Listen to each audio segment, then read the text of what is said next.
Assalamualaikum warahmatullahi wabarakatuh.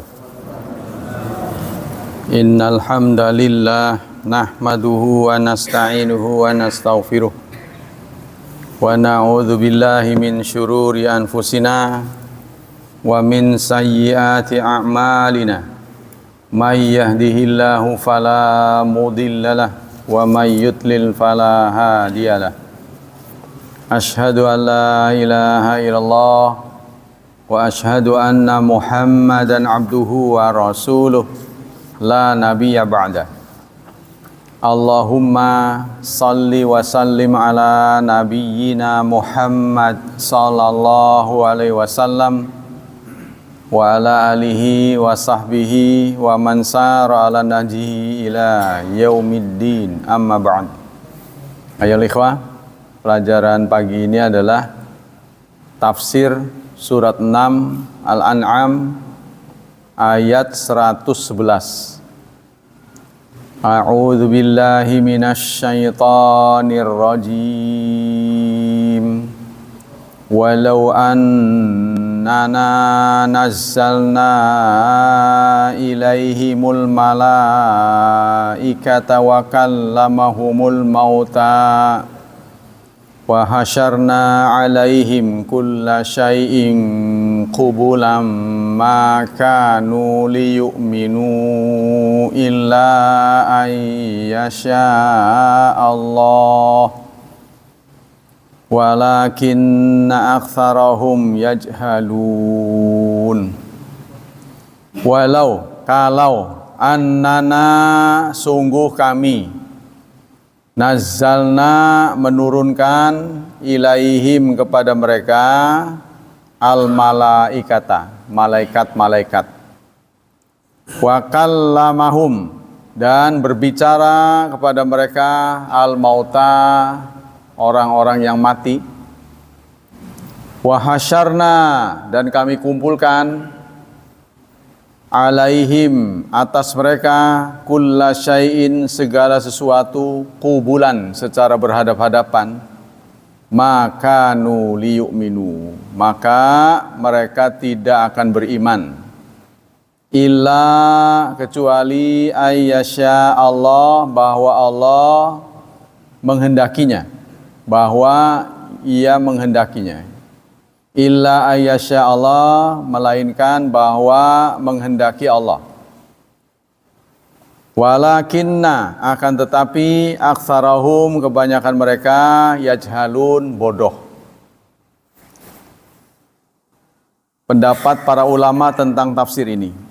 Qala al-Imam Tabari, Imam Tabari mengatakan yaqulu ta'ala dzikruhu li nabiyhi Muhammad sallallahu alaihi wasallam. Ya Muhammad, Allah menyatakan wahai Muhammad, Ais min falahi haula'il adilin. Hendaklah kamu putus harapan dari kebahagiaan yang akan diraih haula'il adilin, orang-orang yang menyimpang. Bi rabbihim terhadap Tuhan mereka al-authan wal asnam kepada berhala, authan dan asnam, al-qailin yang berbicara laka kepadamu, la in ji'tana bi ayatin, sungguh jika datang kepada kami ayat, la nu'minan nalak, niscaya kami akan beriman kepadamu. Jadi maksudnya Allah menyampaikan kepada Nabi Muhammad, sudahlah jangan terlalu berharap kepada orang yang menuntut ini dan itu, ya, berharap keimanan mereka. Jangan terlalu berharap. Sebab lau nazzalna ilaihimul malaikata hatta yarauha iyanan, jika kami menurunkan malaikat sekalipun pada mereka sehingga mereka bisa melihat secara terang, ya, secara kasat mata, wa kallamahumul mauta, dan orang-orang yang mati diberi kekuasaan, kemampuan untuk bicara, bi ihya'ina iyahum, dengan dihidupkan lagi hujjatan lak, sebagai hujah kepadamu, wa dilalatan ala nubuwatika, dan menjadi petunjuk terhadap kenabianmu, wa akhbaruhum, dan mereka bercerita kepadamu, bercerita annaka muhiqqun, bahwa kamu adalah benar, fima taqulu, pada apa yang kamu katakan, wa annama ji'tahum bihi haqqun min indillah, dan apa yang kamu bawa pada mereka adalah benar dari sisi Allah. Wa hasyarna alaihim kulla syai', dan kami kumpulkan kepada mereka segala sesuatu, kubulan, secara berhadap-hadapan. Ma'amanu, maka mereka tidak akan beriman. Jadi pada ayat ini Allah menyatakan jangan terlalu berharap mereka beriman, sebab andaikan Allah turunkan malaikat dan malaikat itu bisa dilihat oleh mereka, satu. Yang kedua, orang-orang yang sudah mati dibangunkan oleh Allah untuk memberi kesaksian bahwa akhirat itu benar. Ya, di dalam kuburan itu ada siksa, ada pertanyaan, mereka datang kepada kita. Lalu segala sesuatu dikumpulkan untuk memberi kesaksian terhadap kebenaran agama Allah, maka mereka tidak akan beriman. Nah, ini pernyataan dari Allah. Jadi jangan terlalu berharap. Illa ayyasha Allah, kecuali Allah berkehendak. Nah, jadi keberimanan seseorang itu semua adalah kehendak Allah. Dzalika liman syaa minhum, yang begitu itu bagi orang yang Allah kehendaki. Kalau Allah tidak berkehendak, meskipun saksi, bukti begitu banyak ya yang bisa mereka akses, mereka tidak akan juga beriman.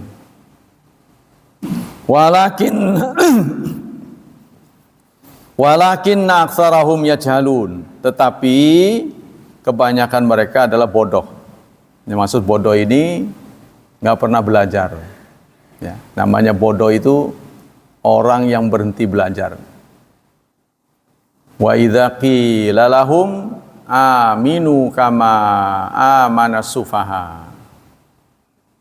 Apabila dikatakan pada mereka berimanlah, mereka menjawab anu'minu kama amana sufaha. Apa kami akan beriman seperti imannya orang-orang bodoh? Ala innahum humus sufaha. Allah menyatakan mereka lah yang bodoh, walakin la ya'lamun. Tapi mereka tidak tahu bahwa mereka bodoh. Ya, jadi orang bodoh adalah orang yang nggak tahu bahwa dirinya bodoh. Orang yang pandai adalah orang yang merasa bodoh. Karena dia merasa bodoh, dia belajar. Orang yang bodoh, orang yang nggak pernah belajar, karena dia nggak tahu bahwa dia bodoh. Nah itu katanya menurut Allah seperti itu. Jadi kita kalau berhenti belajar, maka kita bodoh, karena ilmu kita mampet sampai di situ doang. Ya, jadi ayat ini menyampaikan pada kita, seandainya semua dalil disampaikan, orang-orang yang mati dihidupkan, ya, yang teman-teman yang kita sudah mati hidup lagi, lalu memberi kesaksian, iya benar sesudah mati diginiin dan digituin gitu. Kalau memang nggak beriman, tidak akan pernah beriman. Ya, jadi kalau memang sudah wataknya nggak beriman, tidak akan pernah beriman. Karena itu jangan terlalu berharap. Wa yajhalun, walakin aktsara haulal musyrikin yajhaluna anna dzalika kadzalik. Tetapi kebanyakan orang musyrik itu bodoh bahwa hal itu terjadi. Ya sabun, mereka mengira annal imana ilaihim, bahwa iman itu dikuasai oleh manusia. Wal kufra bi aidihim, begitu juga kekafiran. Iman dan kafir dikiranya di tangan manusia. Ya, iman atau kafir itu kehendak Allah. Mata sya'u amanu, kapan saja mereka mau, mereka bisa beriman. Wa mata sya'u kafaru, dan mereka kapan mau bisa menjadi kafir. Walaisa dzalika kadzalik, padahal bukan begitu. Dzalika biyadi, yang seperti itu adalah di tanganku. Jadi iman atau tidaknya seseorang itu karena kekuasaan Allah. Di lain ayat Allah menyatakan walau syi'na la'ataina kulla nafsin hudaha. Kalau kami mau, niscaya kami akan membagi hidayah kepada semua orang. Walakin haqqal qaulu minni, tetapi sudah hak, artinya kami sudah putuskan. La'amla'anna jahannama minal jinnati wan nasi ajma'in, bahwa kami akan mengisi jahanam. Jadi jahanam itu sudah diciptakan oleh Allah. Kalau semua orang benar, ntar nggak ada isinya. Begitu singkatnya. Ya kan, kita pasti minta pada Allah, ya boleh sih ada isinya, asal jangan kita, kan begitu. Nah kalau jawabnya asal jangan kita, ya asal jangan maksiat gitu. Begitu. La yu'minu minhum illa man hadaitu. Tidak akan pernah beriman dari mereka kecuali orang-orang yang kami beri hidayah. Hidayatu min ila man hadaituhu lahu fawafaqtuhu, lalu kami beri taufik kepadanya. Wala yakfuru illa man khadzaltuhu ani rusdi fa'adlaltuhu. Tidak ada orang menjadi kafir kecuali orang yang aku hinakan. Ya, begitu menurut Imam Tabari. Menurut Ibnu Katsir, walau annana ajabna su'ali haula, kalau kami jawab, kami penuhi permintaan mereka, alladzina aqsamu billahi jahda aimanihim, yaitu permintaan orang-orang yang bersumpah, la in ja'athum ayatun la yu'minun nabiha, seandainya datang kepada mereka ayat, niscaya mereka akan beriman. Kalau kami penuhi, fanazalna alaihimul malaikata, lalu kami turunkan malaikat, aitukhbiruhum birisalah minallah bitasdiqir rusul, artinya malaikat itu akan memberitahukan bahwa rasul yang diutus ini benar. Ya, kama sa'alu, sebagaimana terdapat dalam surat Al-Isra surat 17 ayat 92. Mereka mengatakan au ta'tiya billahi wal malaikati qabila, atau kamu datang mengatasnamakan Allah dan malaikat juga mendampingi. Ya, jadi kalau Nabi Muhammad didampingi oleh malaikat, malaikat itu bisa kita lihat. Lalu malaikat itu mengumumkan bahwa wahyu disampaikan oleh Allah kepada Nabi Muhammad ini benar. Insya Allah kalau begitu mah beriman, kata mereka. Ya, atau permintaan lain dalam surat 6:109, qalu lan nu'mina hatta nu'ta mislama utiya Rasulullah. Mereka berkata, kami tidak akan beriman sebelum kami didatangkan seperti yang didatangkan kepada rasul-rasul terdahulu. Mujizat-mujizat yang spektakuler yang pernah Allah turunkan kepada rasul-rasul terdahulu, coba turunkan sekarang. Nanti insya Allah kami beriman. Nah, begitu janji mereka. Kemudian di ayat yang lain, surat 25 ayat 21. Wa qala alladzina la yarjuna liqa'ana, berkatalah orang yang tidak mengharapkan jumpa dengan kami, laula unzila alainal malaikatu, seandainya diturunkan kepada kami malaikat, au nara rabbana, atau kami bisa melihat langsung kepada Tuhan kami.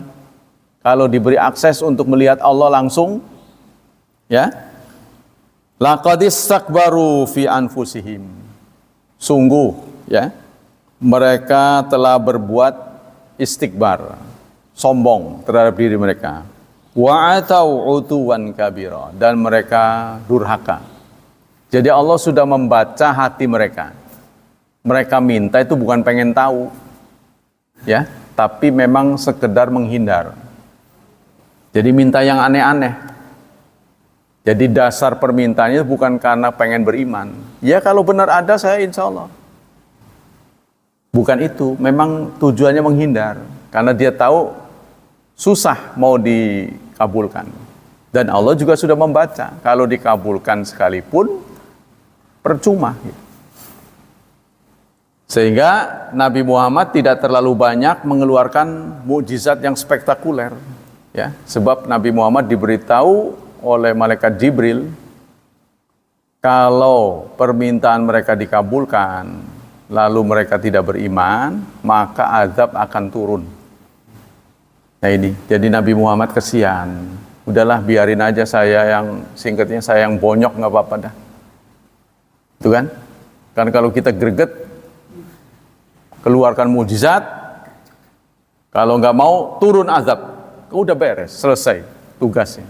Udah biarin aja saya yang, daripada mereka akan menjadi korban dari azab Allah. Nah, karena sesudah dikabulkan mereka tidak beriman. Ya, itulah kasih sayang Nabi Muhammad SAW yang tertuang dalam surat 9 ayat 129. Laqad ja'akum rasulun min anfusikum. Telah datang kepadamu seorang rasul bagian dari kalian, azizun alaihi ma'anittum. Dia akan menjadi risih, galau, ma'anittum, apa yang membuat kalian sulit, apa yang menyulitkan umat akan membuat hati Nabi Muhammad galau. Jadi kalau umatnya itu kena musibah, beliau sedih. Ya, karena merasa memiliki. Kalau pemimpin kita kan nggak merasa memiliki, lah bonyok bodoh, yang penting saya. Nabi Muhammad tidak, seperti anak kita sendiri. Ya. Seperti merasa orang tua terhadap anak sendiri. Anak yang sakit kita nggak ngerasa memang, tapi kita ikut karena kita orang tuanya. Begitulah Nabi Muhammad SAW. Wa kallamahul mauta, dan orang-orang mati bisa bicara.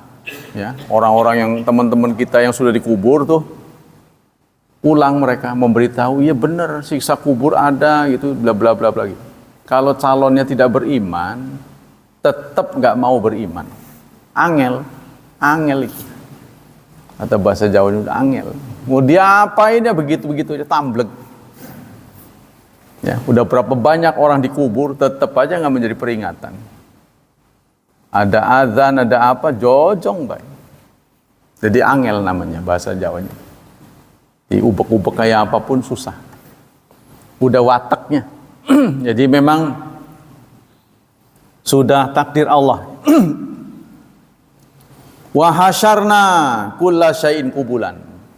Dan kami kumpulkan untuk menghadapi mereka semuanya kubulan. Kubulan ditafsirkan muwajahah, tapi ada yang mengatakan afwajan, berbondong-bondong.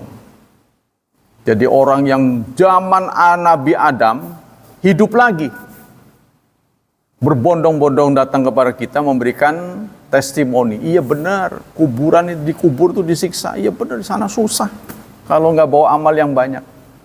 Meskipun ada begitu, kalau memang calonnya nggak beriman, tetap nggak mau beriman.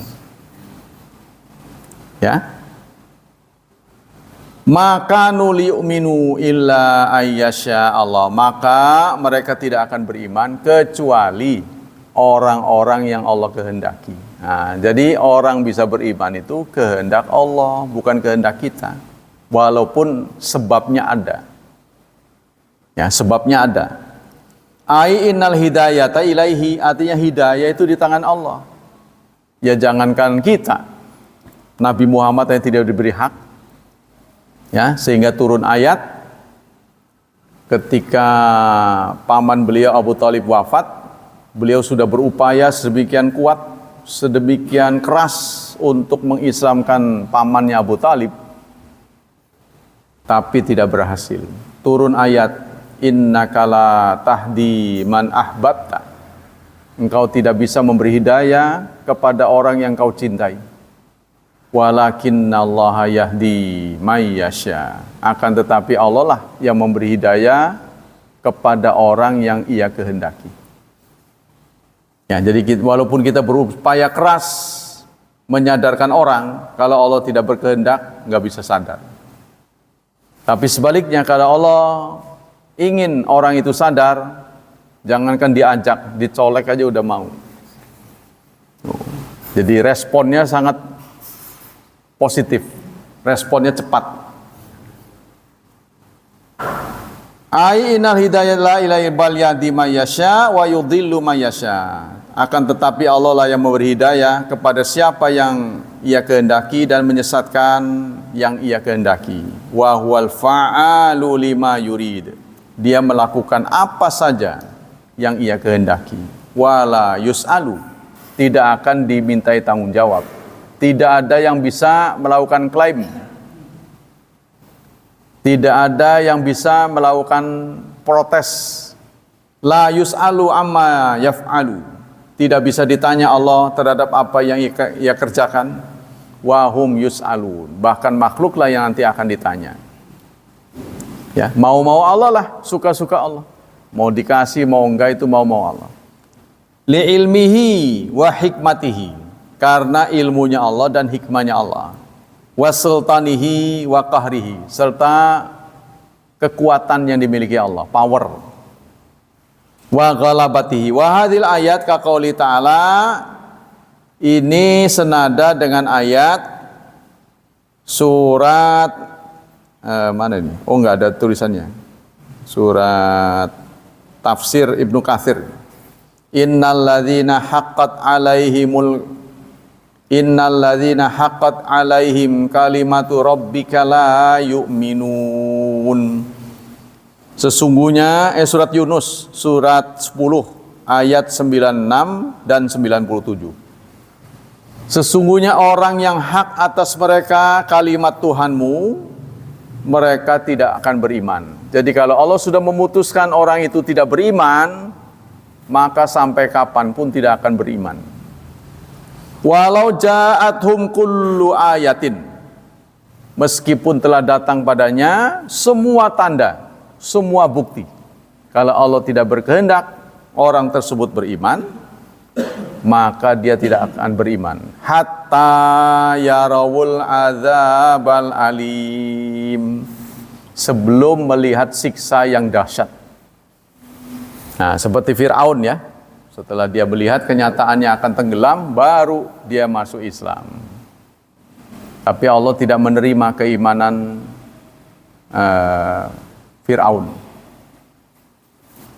Wa qala Ibnu Athiyah akhbarallahu fi hadhil ayat annahu law ata bi jami maqtarahuhu min inzal malaikati wa ihya'i salafihim hasba ma kana min iqtirahi ba'dihim ayyasyara qusay wa ghairuhu fayukhbiru bisidqi Muhammad au yujma'u alaihim kullu syai'in yuqalu ayyasyara alaihim ma amanu illa bil masyiah.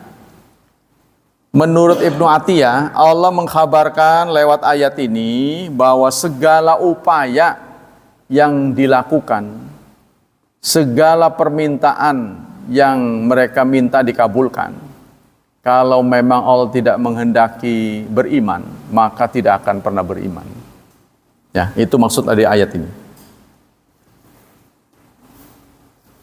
Qala al-Qasimi illa ayyasha Allah hujjatun wadihatun ala mu'tazila lil dilalati ala anna jami'al asya bimasyiatiha.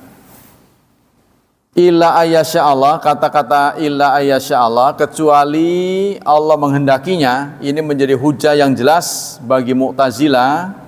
Mereka beranggapan bahwa semua itu tergantung kehendak Allah, sampai-sampai keimanan dan kekafiran. Menurut Mu'tazila, ya, mereka sesat ya. Wa qad ittafaqa salafu hadhil ummat wa hamalatu syariatiha ala annau masyaallah kana. Menurut salaf, manhaj salaf, apa yang Allah kehendaki pasti terjadi. Wa malam yasha lam yakun. Apa yang Allah tidak kehendaki tidak akan pernah wujud. Walil Mu'tazilah tahayyulun fil mudafa'ah bihamli masyiati manfiyah. Mu'tazilah berbeda. Nah, ini rumit ya mereka, kita tidak lanjutkan. Alhasil mereka menolak pendapat dari manhaj salafus salih ya. Kita lanjutkan ayat berikutnya. Wa kadzalika ja'alna likulli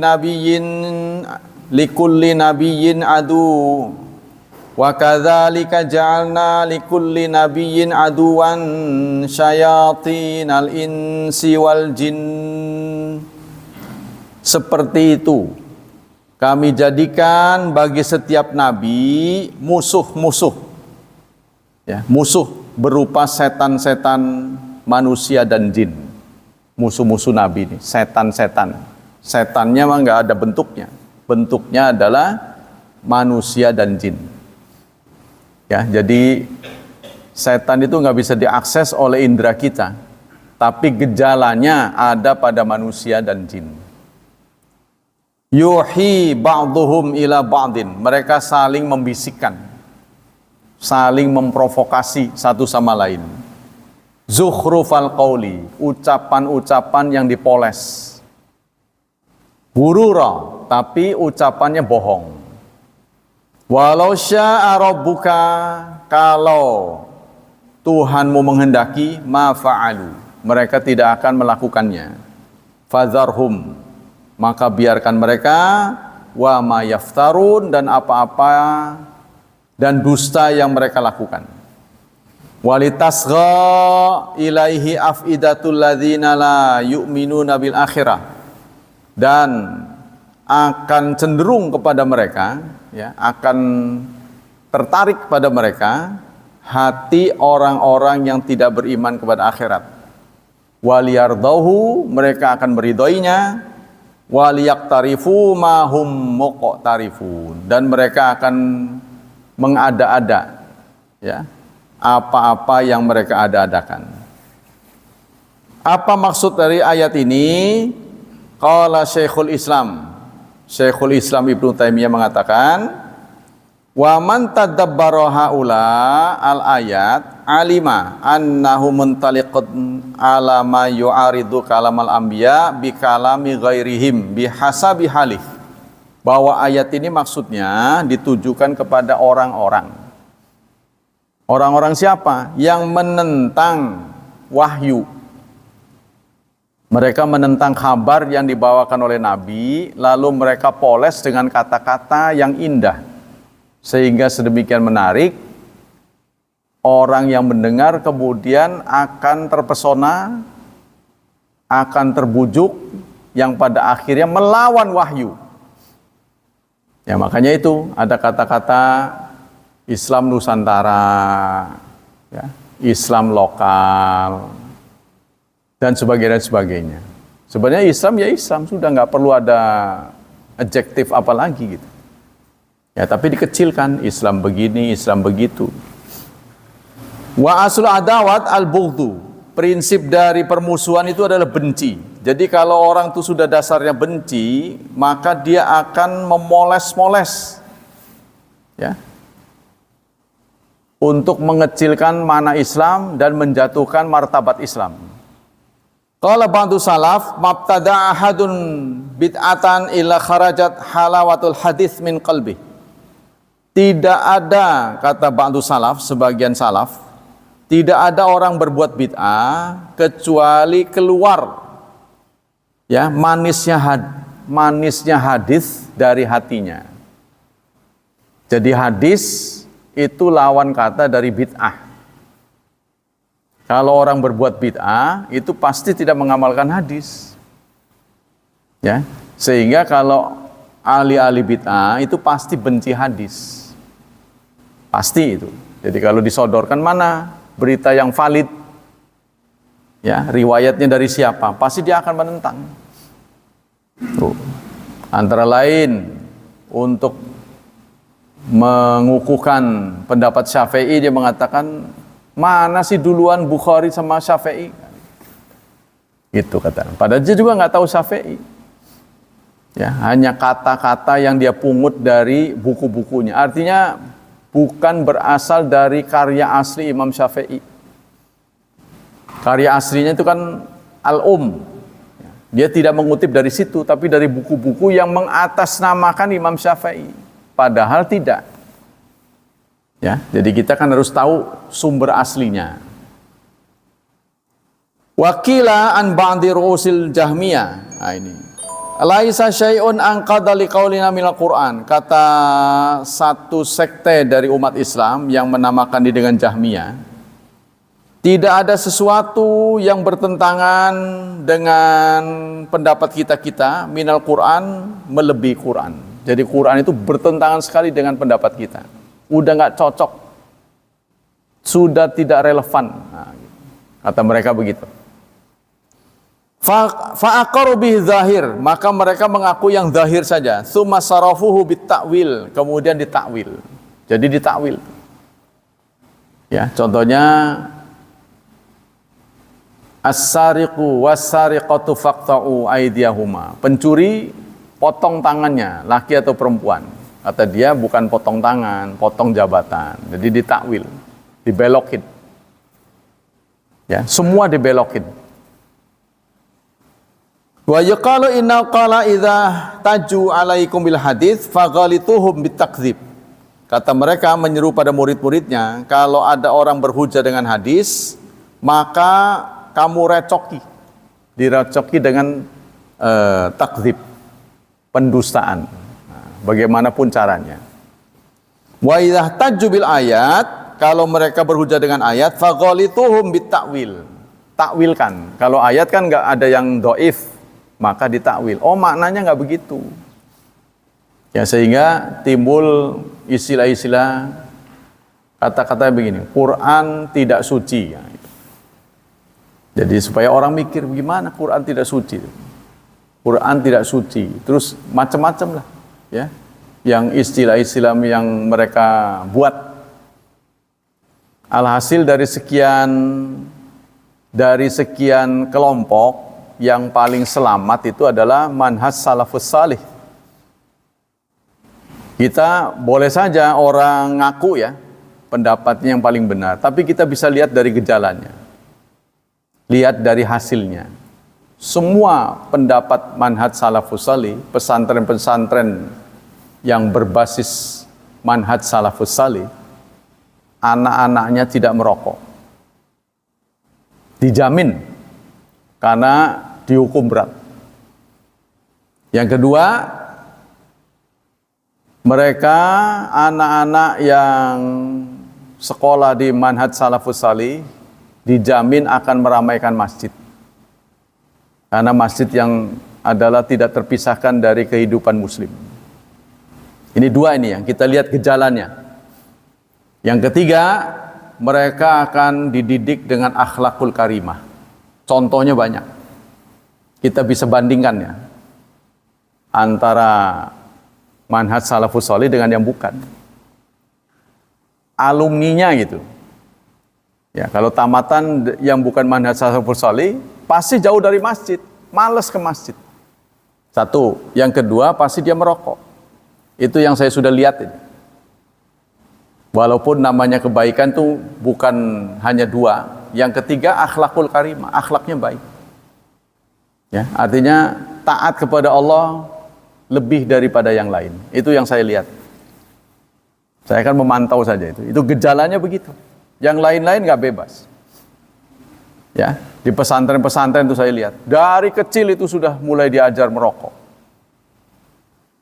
Kalau salafus saleh merokok langsung dihukum. Ada yang dibotakin, ada yang apa. Walaupun sekarang mulai dihindari sih karena dianggapnya bertentangan dengan hak asasi. Takutnya akan berhadapan dengan aparat nantinya. Kan sekarang mulai dipikir-pikir kan, menyangsi begitu. Pasti dihukum.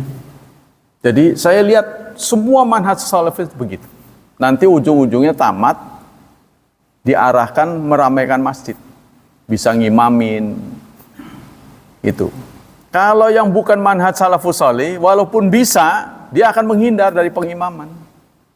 Tidak akan turun ke masjid. Jauh dari masjid. Wah, kan bisa sholat di rumah, begitu alasannya. Berjemaah di mana-mana juga bisa. Alasannya banyak. Nah, itulah hasil yang kita bisa lihat kasat mata. Nah, ya, jadi untuk dari sisi tekstual yang sangat memelihara, care terhadap warisan Rasulullah, ini manhaj salafus salih, nggak bisa dibohongi. Manhaj salafus salih ini adalah unik. Disebut bermadhab juga tidak, disebut tidak bermadhab juga bermadhab. Madhabnya apa? Madhabnya kebenaran. Mana yang sesuai dengan Quran dan Sunnah, itu yang dipakai. Apakah berarti bertentangan dengan imam-imam? Tidak. Sepanjang imam itu tidak bertentangan, begitu. Bukan anti imam. Jadi orang mengatakan tidak berimam, salah. Mereka sangat menghargai seniornya, asal benar. Tapi kalau senior itu salah, dia nggak mau terima. Karena itulah pesan Rasulullah. Tidak ada yang mahfudz, ya, tidak ada yang terhindar dari kesalahan kecuali Rasulullah. Itu pendapat manhaj salafus salih. Jadi lebih selamat kalau kita punya anak dipesantrenkan ke pesantren manhaj salafus salih, aman, sebab dia begitu keluar akan menjadi anak yang berakhlak. Itu yang saya lihat di mana-mana begitu. Ya, tapi kalau bukan manhaj salafus salih, apa enggak menjadi berakhlak? Enggak jaminan. Karena tidak diajarkan oleh gurunya. Bagaimana anak bisa rajin ke masjid kalau gurunya enggak ke masjid? Kan saya mengalami, yang ngajar di sana, ngajar di sini. Itu yang saya lihat begitu. Jadi anak kita akan selamat, insya Allah, ya. Cuma memang dari sisi ilmu pengetahuan umumnya kurang. Ini yang perlu kita perbaiki. Tapi bukan semuanya, sekarang sudah mulai sadar mereka. Tentang media sosial mereka kuasai, media elektronik dikuasai sekarang. Ya. Pokoknya ilmu pengetahuan umum mereka sudah mulai masuk. Karena mereka sadar itulah kekurangan mereka. Mereka sadar, maka masuk, insya Allah. Nah, kesimpulan dari ayat ini, ya, bahwa ayat ini ingin memberitahu kita menegakkan keadilan itu banyak sekali halangannya, banyak sekali godaan dan banyak sekali tantangannya. Ya, ini dihadapi oleh semua dai, sebab orang-orang yang nggak benar itu saling membisikkan, mempengaruhi kita. Singkatnya gini, manhaj salafus salih itu menomorsatukan dalil. Kenapa? Ya karena kita ditinggal oleh Rasulullah sudah lama. Dari mana Anda tahu bahwa itu dari Rasul kalau tidak ada data? Jadi lebih mengedepankan data. Ada datanya enggak? Kalau datanya valid diterima. Sami'na wa ata'na. Tapi kalau tidak valid, nah, itu tidak bisa diterima. Jadi uji data.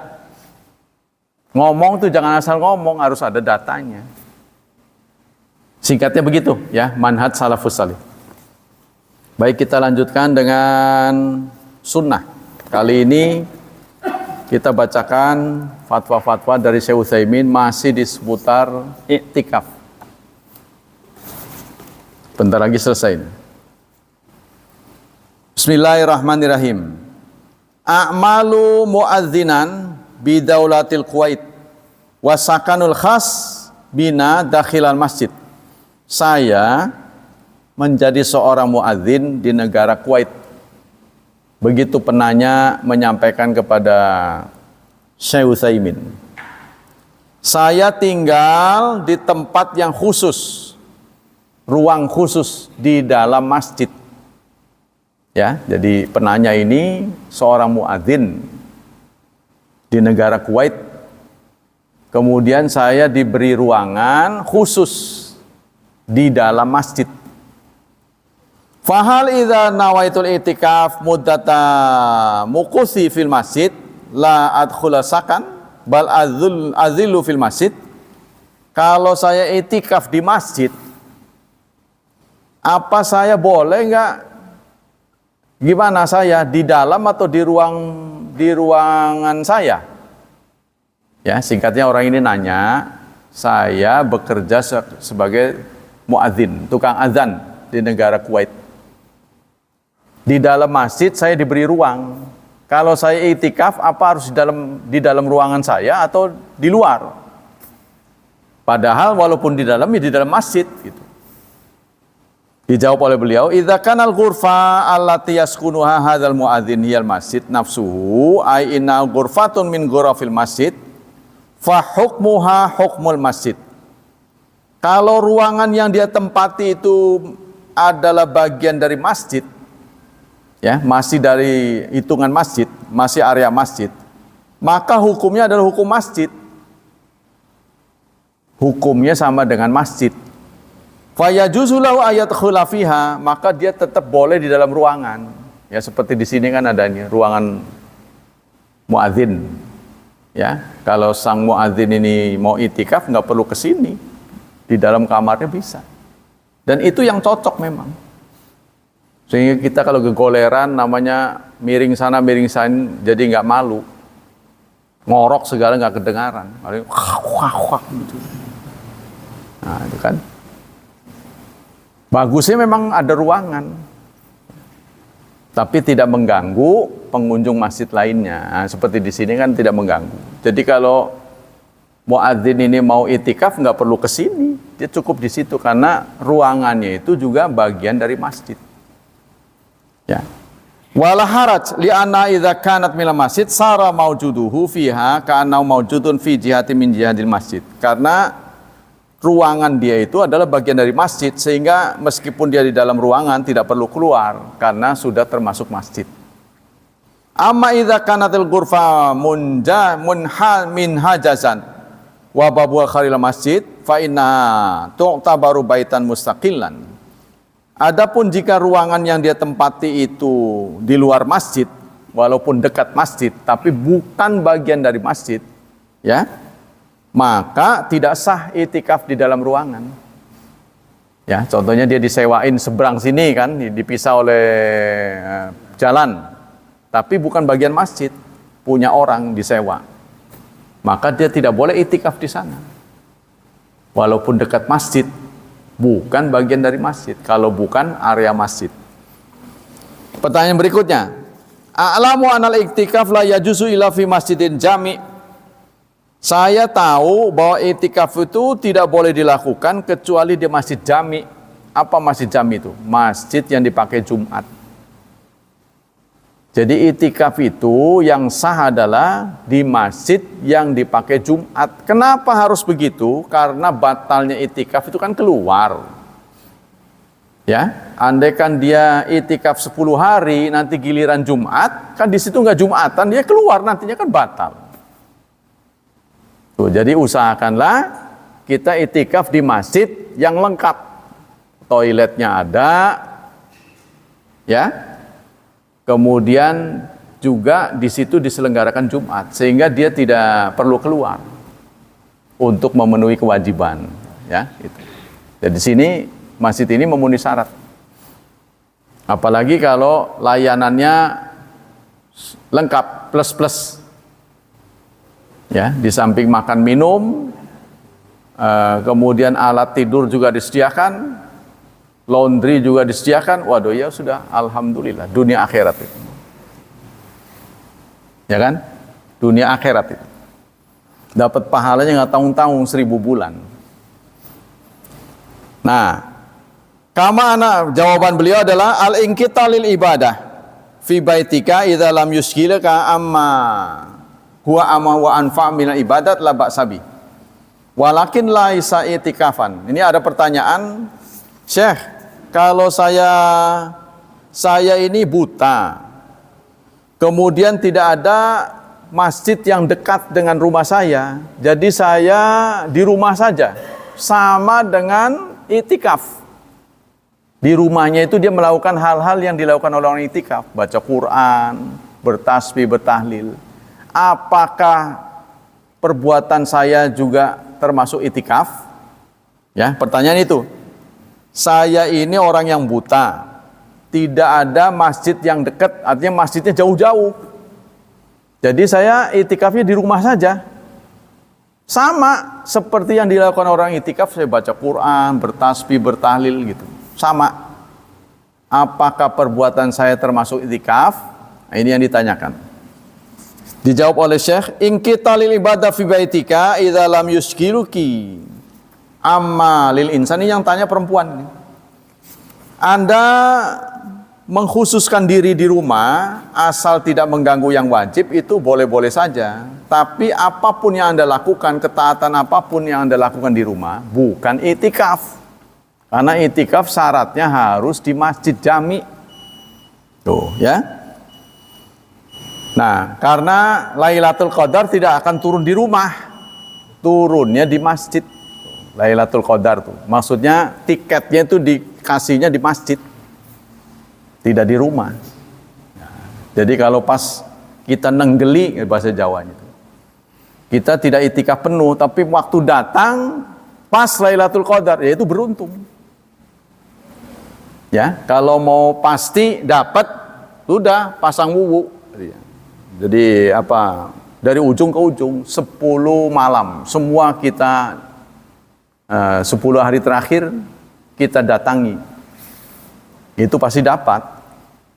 Ya, tapi kalau kita mau milih-milih nggak kuat semuanya, pilihlah yang ganjil. Nah, kalau puasanya beda-beda itu yang susah. Ada ganjil, ada genap. Ya, sebab kemungkinan datang di waktu ganjil lebih besar daripada genap. Tapi bukan berarti nggak pernah genap. Begitu kata Syekh Utsaimin. Bukan berarti nggak pernah genap.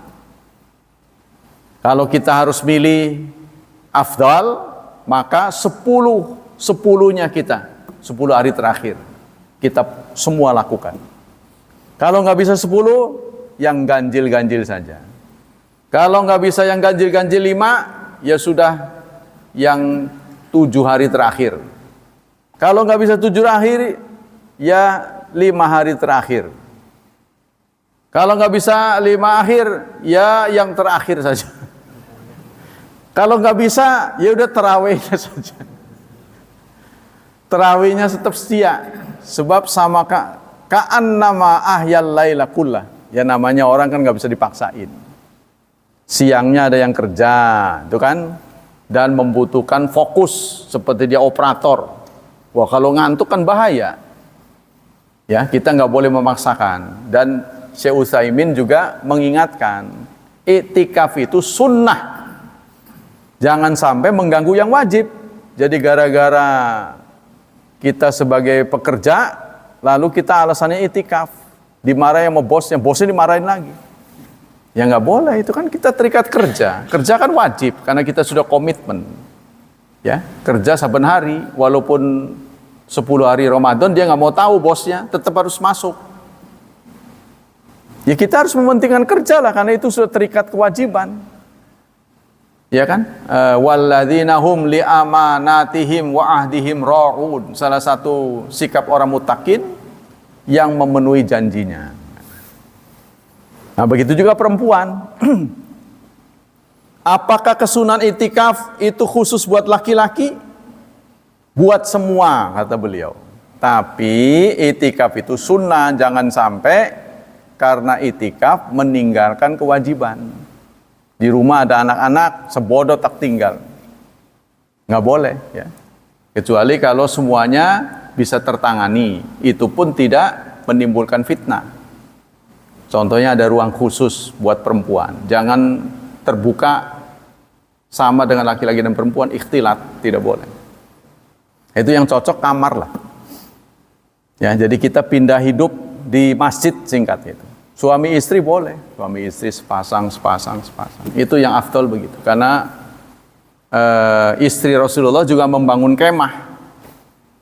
Ya, jadi kalau masjid-masjid ada kemahnya. Ya apalagi kalau bisa di pelataran ini pasang kemah, ini sebenarnya boleh nih. Kalau ini hitungannya wakaf masjid, ini di bawah pohon asem itu masuk masjid. Tapi nggak tahu di sini wakafnya sampai ke situ apa enggak. Kalau wakafnya sampai ke situ, kita kemah di situ boleh. Ya, bangun kemah gitu. Seperti pramuka. Kan asik tuh. Ya, jadi kelihatan hidup. Tapi nggak tahu nih masuk wakaf apa enggak. Ada pertanyaan lagi. Lil awashir awakhir min Ramadan maziyatan azimatan fahalla tahaddatsum an hadza. 10 hari akhir bulan Ramadan itu mempunyai keistimewaan yang besar. Tolong sampaikan kepada kami tentang ini. Wa kaifa yakunu syaddul mi'zar al-warid fil hadis. Bagaimana cara mengencangkan ikat pinggang yang ada dalam hadis? Apa maksudnya? Dijawab oleh beliau, "Na'am, al-ashr awakhir min Ramadan fiha fadlun azimun." Benar. 10 hari terakhir adalah fadlun azim, ya, keistimewaan yang sangat besar. Li'annan nabiyya kana yakhussaha bil i'tikaf, karena Nabi mengkhususkan dengan i'tikaf. Wa yakhassa bil qiyam kullal lail, beliau juga mengkhususkan malamnya itu untuk qiyam. Wa yuqidhu ahlahu fiha, dan membangunkan keluarganya. Tuh, kalau istri itu, perempuan itu tidak dipanggil i'tikaf, tentu beliau tidak akan membangunkan keluarganya. Jadi beliau membangunkan keluarganya. Wa fiha Lailatul Qadar, di dalamnya ada Lailatul Qadar. Allati hiya khairun min alfi syahrin, yang nilainya lebih, bukan 1000 bulan ya, lebih dari 1000 bulan. Lebihnya berapa? Lebihnya ini hak prerogatif Allah.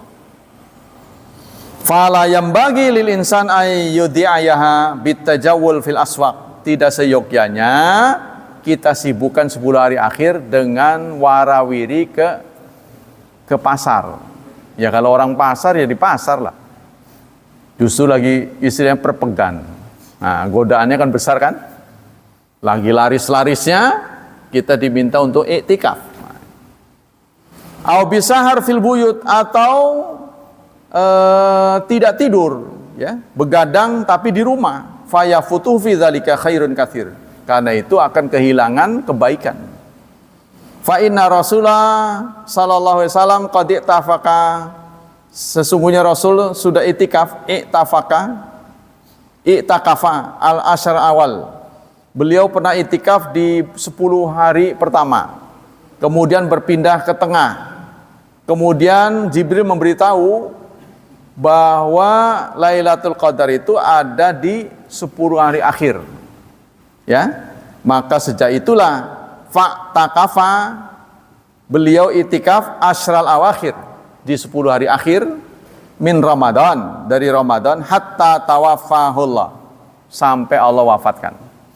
Jadi tadinya beliau itikaf di 10 awal, kemudian berpindah ke 10 tengah, 10 kedua, terakhir diberitahu oleh Jibril bahwa Lailatul Qadar itu ada di 10 akhir. Maka beliau itikaf terus di 10 akhir sampai wafatnya.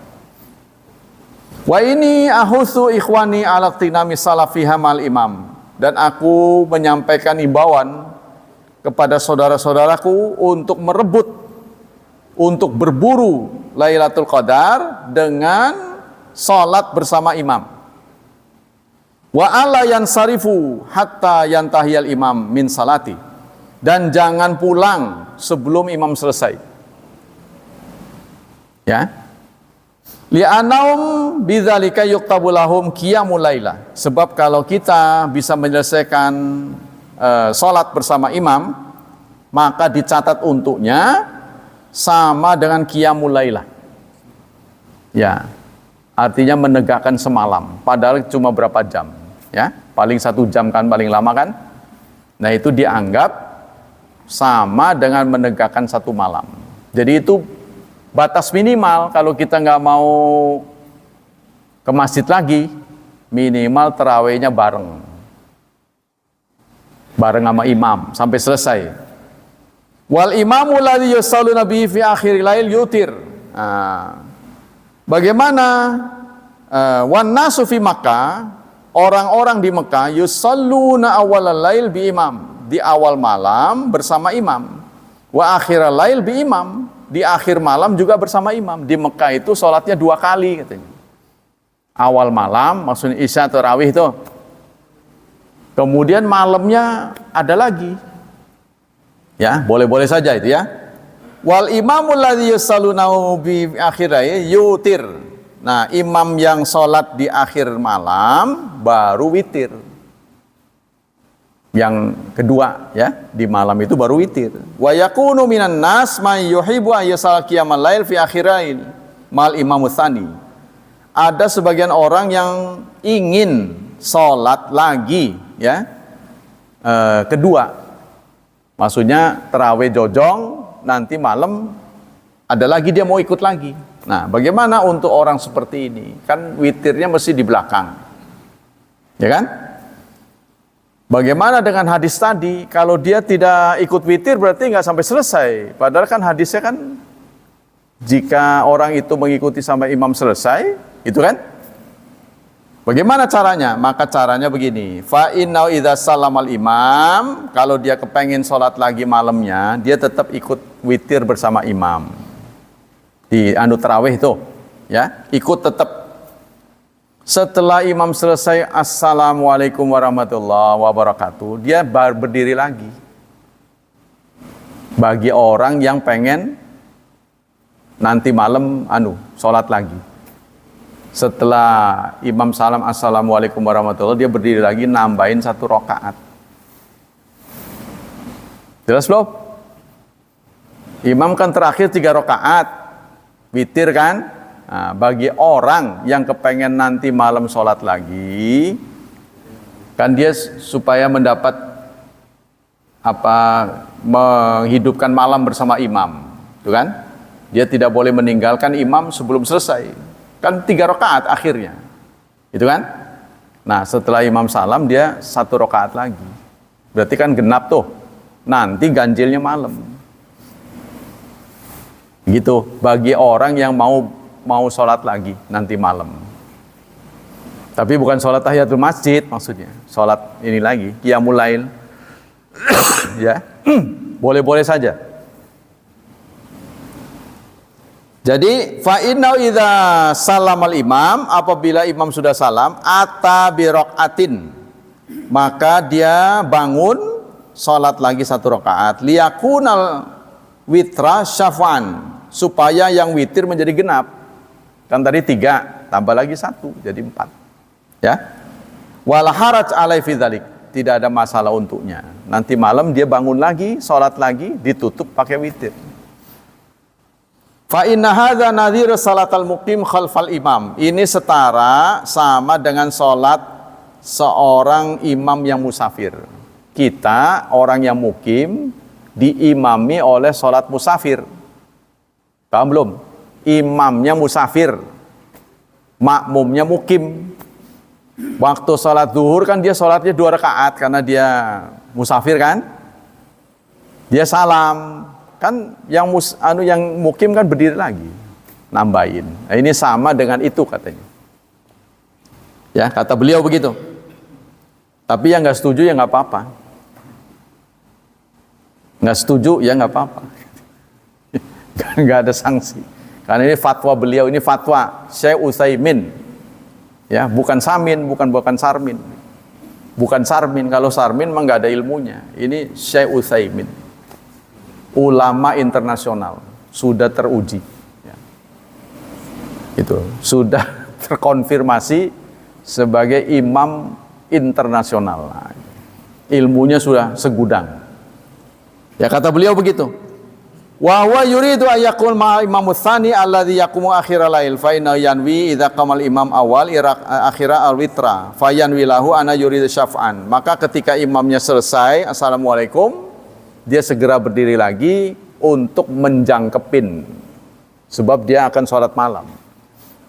Fa yusalli rakaatain, maka dia sholat 2 rakaat jadinya. Liyakuna itarumal imam tsani fi akhiril lail. Ya, witir itu katanya menjadi sholat terakhir untuk malam. Kalau siang, ya, kalau siang itu jangkep. Kalau witir itu malam, penutup malam. Maka supaya sesuai dengan sunnah Nabi begitu katanya. Jadi witir itu ditaruhnya di akhir malam. Nah, kalau malam kita mau sholat lagi, contohnya nggak mau banyak-banyak, ya berarti sholat ba'dal wudu. Kan setelah wudu kan kita sholat atau tahiyatul masjid 2 rakaat doang. Tapi kalau kita ingin witir malamnya, ingin penutup, maka yang itu dijangkepin dulu. Gimana kalau udah kadung witir bersama imam? Ya paling kita sholatnya sholat tahiyatul masjid atau ba'da wudu 2 rakaat. Tapi kalau kita memang konsisten terhadap sabda Nabi tidak akan lebih dari 11, ya berarti sudah begitu caranya. Kita isi dengan yang lain. Tapi bagi orang yang ingin melanjutkan sholat malam, sudah disampaikan oleh Syekh Utsaimin, tidak ada bilangannya. Sholat malam itu tidak ada bilangannya. Yang terakhir kalau sudah bakalnya selesai, tutup dengan witir. Dikumpulkan dari pendapat ulama-ulama. Karena tarawih Rasulullah itu sampai sekarang tidak jelas berapa bilangannya. Tarawih yang asli kan 3 malam itu bersama sahabat. Yang 11 itu saya tidak pernah melihat Rasulullah lebih dari 11, itu pemantauan Aisyah di rumah. Tapi yang asli tarawih dilakukan secara berjemaah itu kan dipantau oleh Aisyah sendiri, itu sholat sendiri. Ya, yang asli tarawih kayak kita ini kan sunnah berjemaah kan. Nah itu sahabat-sahabat mengikuti 3 malam, mereka nggak tercatat ngitung. Malam keempat beliau tidak muncul lagi. Besok pagi beliau mengatakan, kalian semalam kumpul lebih banyak. Saya sengaja nggak datang karena khawatir kalian menganggap wajib. Nah ini mungkin saking ikhlasnya itu ya. Jadi sahabat ini nggak berhasil ngitung, 3 malam diikuti begitu banyak orang, nggak ada yang ngitung. Sama dengan sholat Jumat Pak, sholat Jumat itu yang sah berapa? Nggak ada yang ngitung. Aslinya yang mengikuti sholat Jumat itu sahnya berapa? Dulu sholat Jumat itu seperti sholat Id. Jadi sholat dulu baru khutbah. Suatu saat pedagang datang, karena sahabat mengira udah sholat, jadi ada pedagang dia gerombol ke situ pada jual beli. Wataraku qaima, mereka meninggalkan kamu berkhutbah. Yang tersisa berapa? Gak ada yang hitung. Waduh, nggak tahu ya. Ada 40, ada katanya.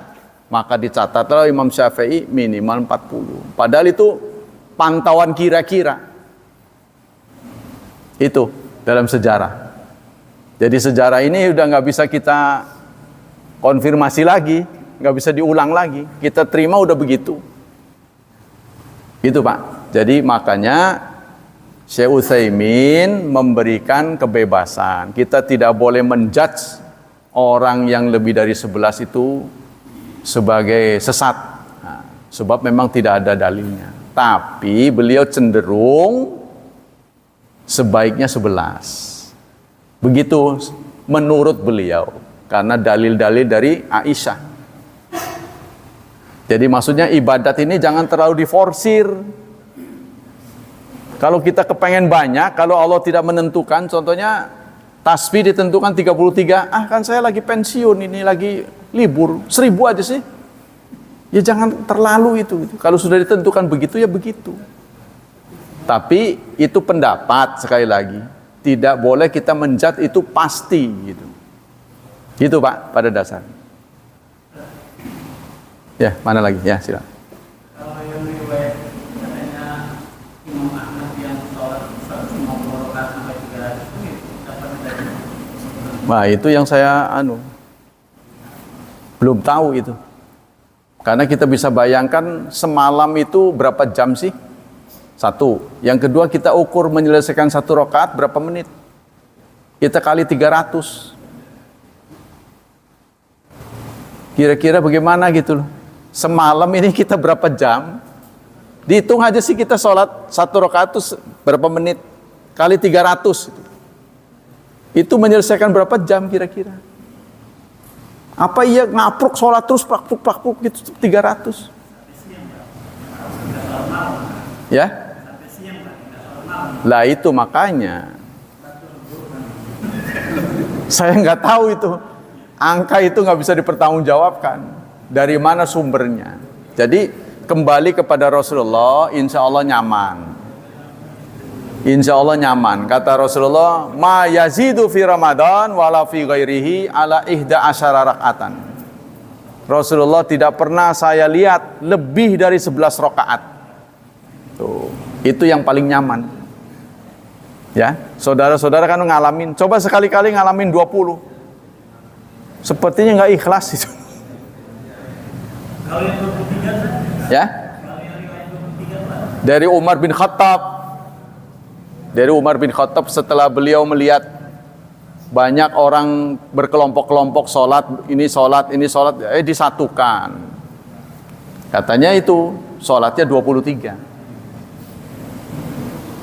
Tapi orang-orang mengatakan dalam soal ritual itu contohnya Rasulullah, tidak boleh yang lain. Ritual itu satu-satunya kalau dalam usul fikih namanya syari'. Pembuat undang-undang itu hanya dua, Allah dan Rasulnya. Gitu. Tapi kalau sahabat melakukannya, para manhaj ulama salafus saleh hati-hati, tidak boleh mengutuk beliau. Jangan-jangan pernah ngeliat gitu. Gitu. Seperti Utsman bin Affan memimpin kafilah. Rasulullah selama perjalanan pasti qasar salat. Yang 4 pasti jadi 2.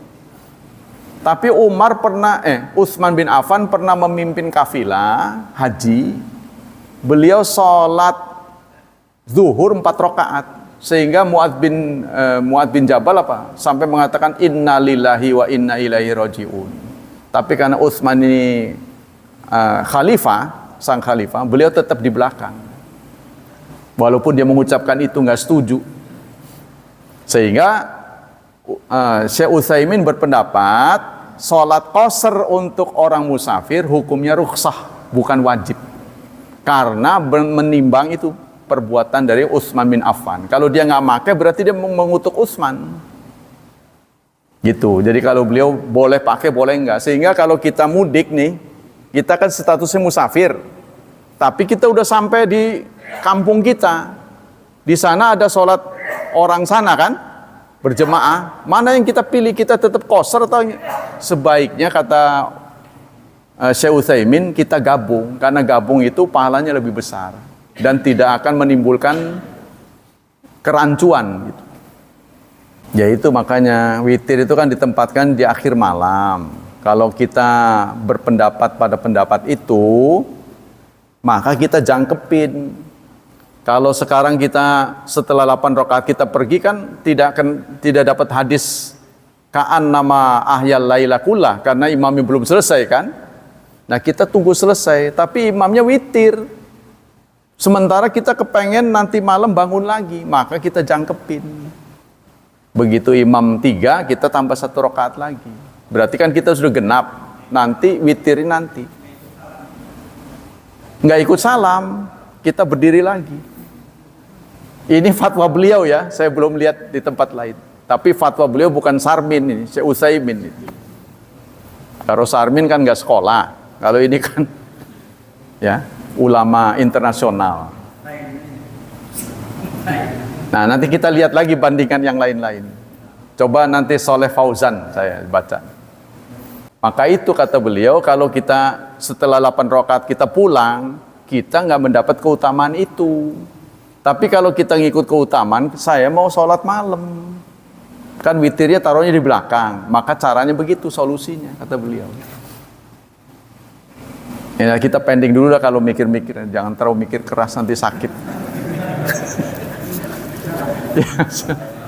Jadi yang benar itu memang 1 atau 3, tidak ada 1 tambah 2. Yang namanya witir ya 1, 3, 5, 7 gitu.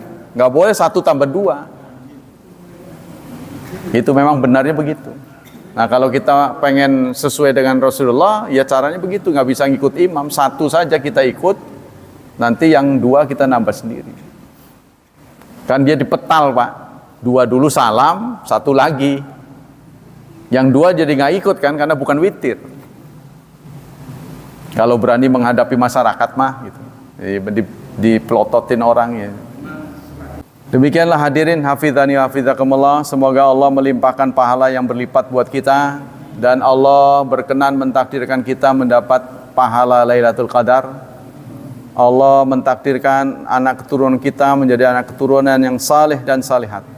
Subhanakallah wa bihamdik asyhadu an la ilaha illa anta astaghfiruka wa atubu ilaik. Wassalamualaikum warahmatullahi wabarakatuh.